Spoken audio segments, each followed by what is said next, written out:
ইস্তফা দিয়েছি। এছাড়াও এই জুলাই ফাউন্ডেশন, জুলাই শহীদ স্মৃতি ফাউন্ডেশন সহ সরকারের যেই সকল কমিটিতে আমি ছিলাম, এই সকল কমিটি থেকে আমি সাথে সাথে একই সাথে ইস্তফা আমার হচ্ছে। মূলত একটি গণ অভ্যুত্থানের প্রেক্ষিতে 8ই আগস্ট আমরা গণ অভ্যুত্থানের প্রতিনিধি হিসেবে প্রথমে 2 জন এবং পরবর্তীতে আরও একজন 3 জন অন্তর্বর্তী সরকারে দায়িত্ব নেই অন্যান্য উপদেষ্টাবৃন্দের সাথে। তখন দেশের জাতীয় নিরাপত্তা এবং গণ অভ্যুত্থানের আকাঙ্ক্ষা বাস্তবায়নের লক্ষ্যে আমাদের সেই সময় দায়িত্ব গ্রহণ করাটা আমাদের কাছে মনে হয়েছিল যৌক্তিক।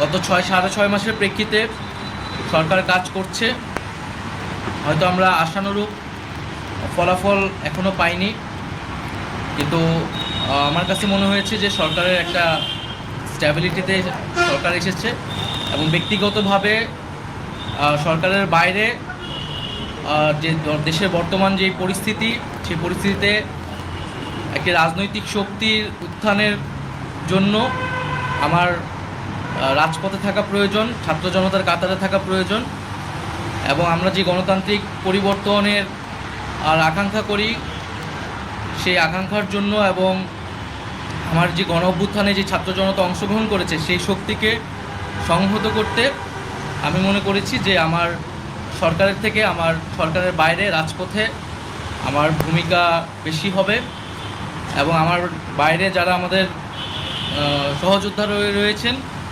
তারাও এটি চান এবং সেই প্রেক্ষিতে আমি মূলত আজকে পদত্যাগপত্রটা জমা দিয়েছি। গত 6 মাসে আমি আমার জায়গা থেকে চেষ্টা করেছি কাজ করে যাওয়ার। 2টি মন্ত্রণালয়ের বাইরেও অনেক অতিরিক্ত দায়িত্ব আমাদের পালন করতে হয়েছে।